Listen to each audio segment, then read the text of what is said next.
The thing about anodising is that you get a more even finish on the surface. We've seen that the heat colouring can produce some patchy outcomes. But the thing you need to ensure is there's a good electrical contact. So you need a jig to hold the piece so that there is a good contact. And the jig is suspended into the anodising bath, so that all of the piece is in the electrolyte. So this is the anodising unit. It's always good to wear rubber gloves because you're dealing with high voltages. There's an on-off switch, and then there's an on button, and you increase the voltage by turning this knob slowly, and you can see it's beginning to change colour already. It's difficult to see exactly what colour you've got. Just turn it slowly and just watch as the colour changes. We need to have some bubbles. There are some bubbles.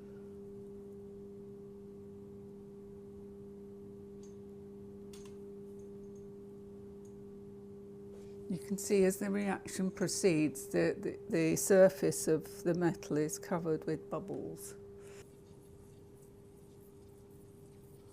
Maybe stop at 110.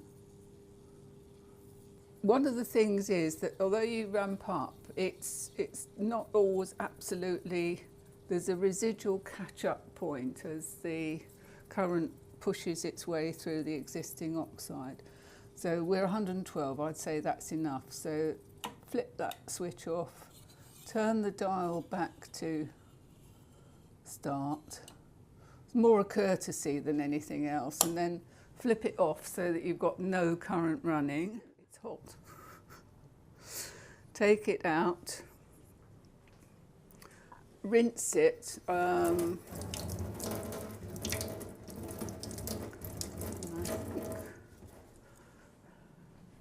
And then it's only when you dry it that you can see the colour that you've really got to. This is interesting. It's gone to a sort of a mauve. Perhaps I've gone too far. It's gone grey.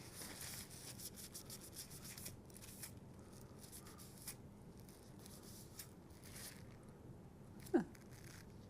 Well, it's a sort of a mauvey grey, isn't it? You see, you have to make sure it's absolutely dry.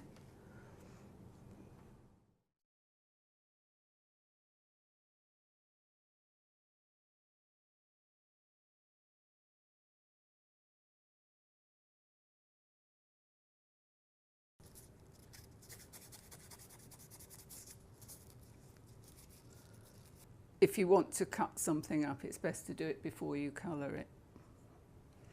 So into the bath. You can see the first colours developing quite nicely.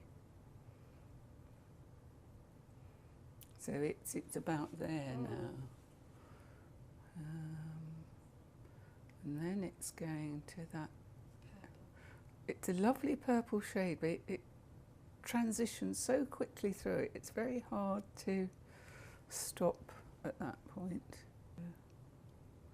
And then it goes through a very silvery phase, which is quite elegantly explained by interference theory.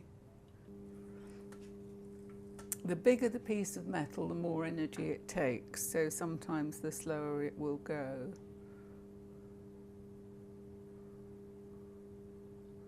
I'll just take it a little bit further and then you see the bubbles all disappearing, but oh, that is very interesting. Where it was unprotected, it's gone much higher. Not sure whether I call that green or yellow, so it's a very interesting colour.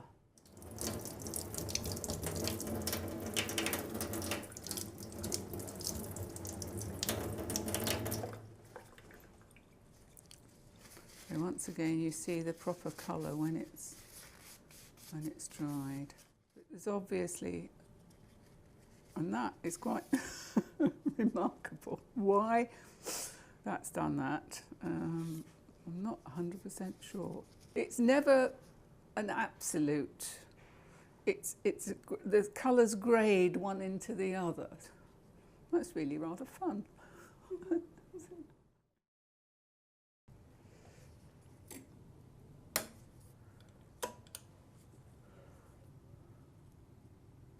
We got to 21, so it should be about, if I remember right, something about 25 or 26. Let's see how blue that is.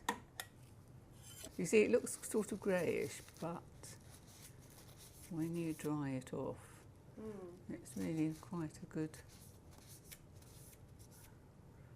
In fact, it's a much better. I ought to wash it.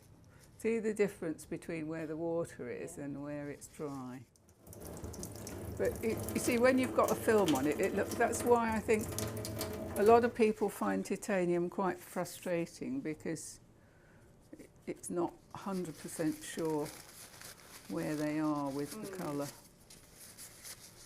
But for me, it's worth playing with, because you get such wonderful effects. There's some residual, although I cleaned this twice with ammonia and water and acetone to remove grease, there's still some sort of underlying.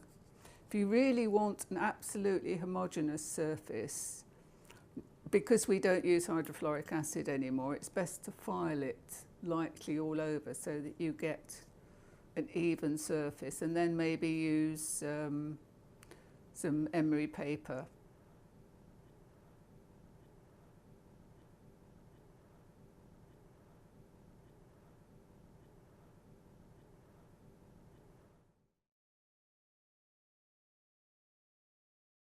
So this surface is uncoloured. It may be contaminated, but it's uncoloured, and there's a little bit of colour at the end, so we can see what happens.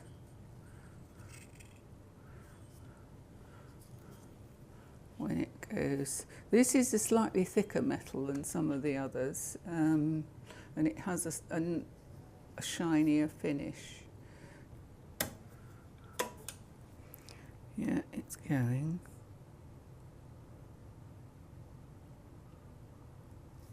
I would think about 50-ish.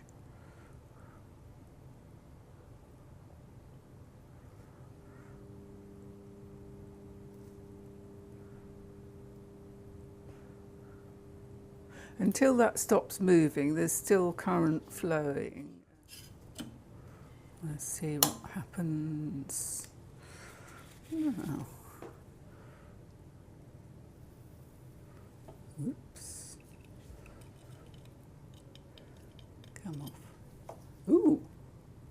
See, that's moved up from about there to there, even though in theory it shouldn't. There's a misconception that's been promulgated, but so, and this side doesn't look as though it's got any colour at all. That's interesting.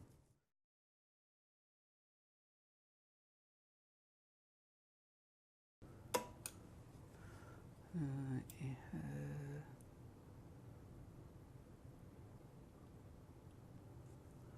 have we got? Let's let it. Didn't want to go as far as the pink, so this should have done it.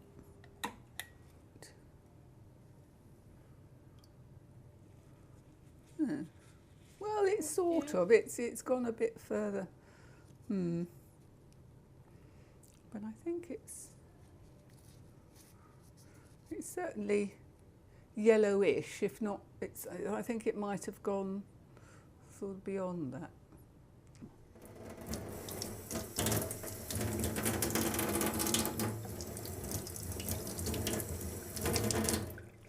Ah, ooh.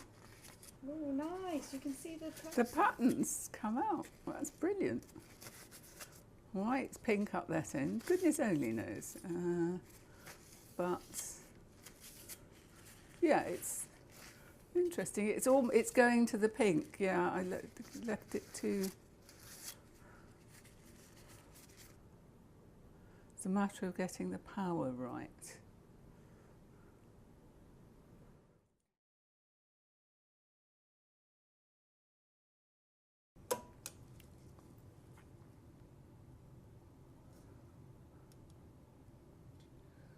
Blue.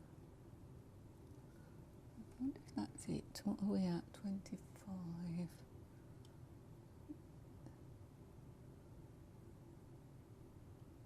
There. That's, I think it'll be a brighter blue when it's cleaned off. Probably means it wasn't sufficiently attached. It came off too quickly.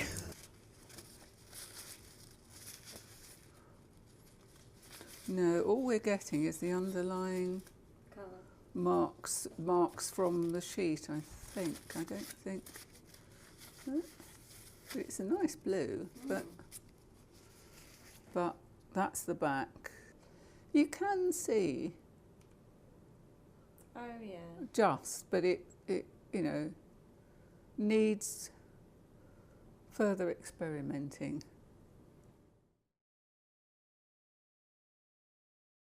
This is using felt tip pen with a stencil. The design is based on Etruscan pottery for the sake of record. In the Florence Museum, in fact. Right, and just to prove who I am. That way round, and I'll put that so that it goes there. So this is all set up. And right.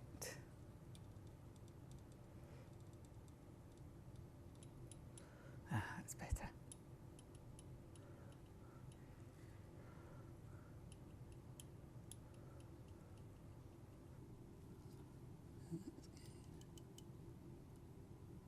What we got to 30. Not sure whether to go any further or not. I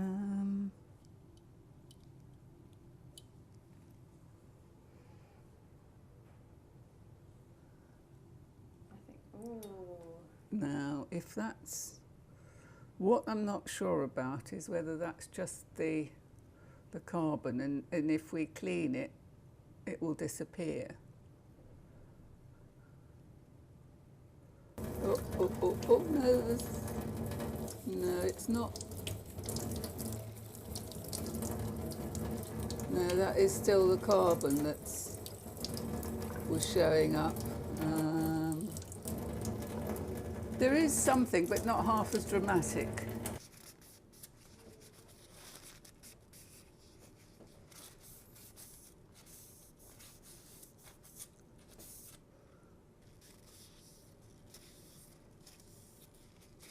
It might, I wonder if it's worth, what I don't know is if you put it back into the thing, it will equalise, because that can happen, that the areas that are have got less oxide will build up and the other ones won't, so that it will all come out the same colour.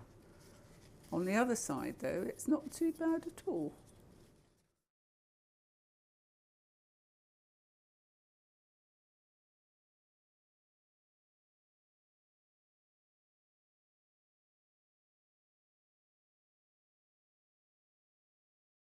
This is an example of straightforward anodising where the objective is to get a single colour on the whole piece, but as you can see with a large piece it is quite difficult, and this is one of the reject tubes for the artwork I did for Imperial College, and you can see that there's a good colour on part of the tube but part of it is not so good.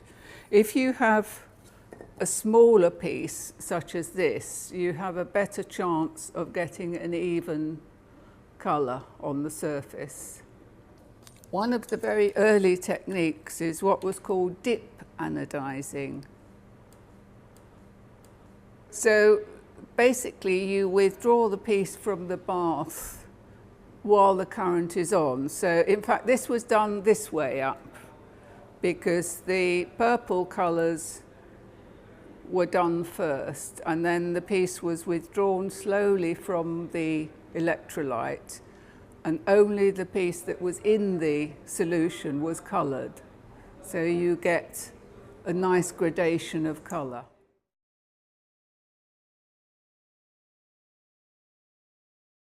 You can use all sorts of designs and patterns to put into the program that controls the engraver. So this was a pattern I had to hand, but it took such a long time I had to stop it because they closed the workshop, so we have a half circle. I used any images that I had in my portfolio from previous times, and these were black and white images, and these were tests to see different degrees of pressure on the engraving tools. And one of the problems with the engraving is that because the piece that's being engraved had to be absolutely flat, and the titanium developed a bit of stress as the process was going on, you get areas that aren't engraved as you would like them to be. And this was a design developed specifically for use with the engraving machine, and it was for the ACJ Sleight of Hand touring exhibition, and the idea was that you produce a 3D effect on a 2D piece of work. And the material is anodized to one colour, then engraved and then re-anodized so that you get another colour.